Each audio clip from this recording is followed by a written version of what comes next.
I think that the Biden administration had a sense that if we can ride this thing out long enough, inflation's going to get, if we can get a hold of inflation and we can get this, we can get our hands around this and perhaps work really hard to lower some of these rates and get it in check for people. That's clearly was a pipe dream, is not going to happen, was never going to happen. Why did they think that would be the case? Number one. And number two, where are we headed with this? And in reality, where are we headed with inflation today? I think first of all, you have to call it something that the people in the Democrat Party can sell back home. And the most important thing in America today, when you look at not only the first district, but the state of Oklahoma and across the country, and it's not by party, it's by Americans. And that's the rising cost of living, more professionally called, or I guess, or more Washington, D.C. call of inflation. Also what you see of the jobs in the economy, because if you think about it, in order for Fed Chairman Powell to stop raising rates, he needs the economy to slow. He needs people's wages to continue to decline in real wages. He needs the American people to stop buying stuff. He needs jobs to not be created. And think about it, how that just from 24 months ago, how that narrative of success has changed from the federal government, because a successful economy where more people are going to work and wages are rising is a bad recipe, and what it does is continue to fuel inflation.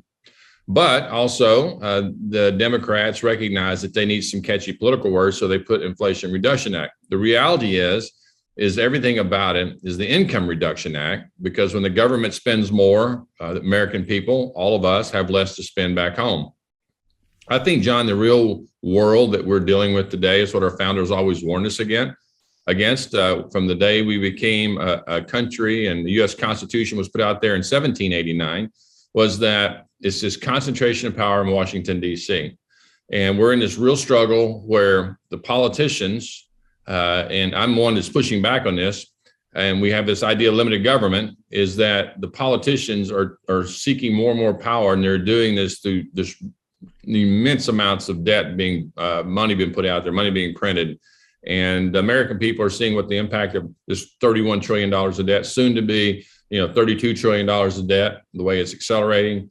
And the American people are feeling this in the form of high inflation, and we've got to stop the excess spending. And I'm one of these guys who's been pushing back on it every single day. We appreciate that very much. Matthew, go ahead. Yeah, Congressman, I would love to hear, you mentioned this so-called Inflation Reduction Act.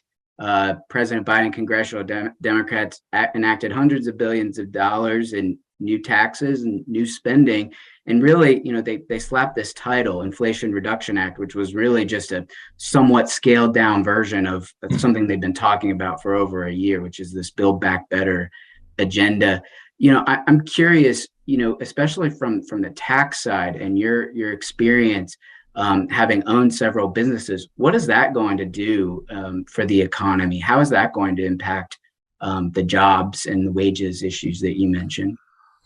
Well, I think you have to start with why you tax. First of all, if you're in business, you worry about the top line and the bottom line. And so revenue is important, but I think it's healthy to say and remind everybody that it was just published in June. Moody's put out that the United States had received more tax revenue than ever in the history of the country.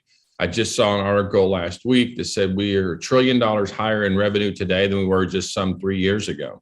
So we have tremendous amounts of revenue. If you go back to when we last balanced the budget in 2001 and you look at the growth, we were up about 140% in top line revenue, but our expenditures are up about 350%. So we're spending at about a rate of 3 to 1 of revenue growth over the last 20 years. And so all these are very problematic. And so what you're seeing the Democrats do, they know that this is not going to end good if they don't do something different. So they're trying to raise taxes on the people that they've been deeming and beating up for the last 4 years. And that's corporations, our multinationals doing business abroad, going after those companies that say that they're not paying any taxes. What they're doing is they're investing a lot of their money to create more and more jobs.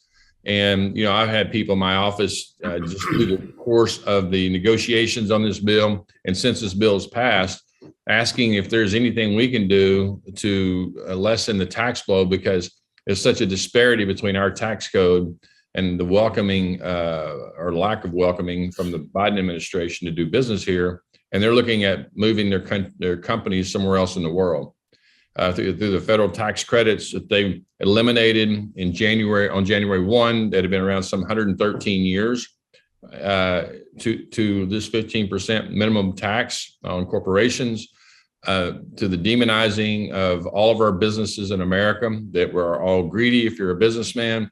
And again, it goes back to this thing about the federal government becoming bigger and having more power.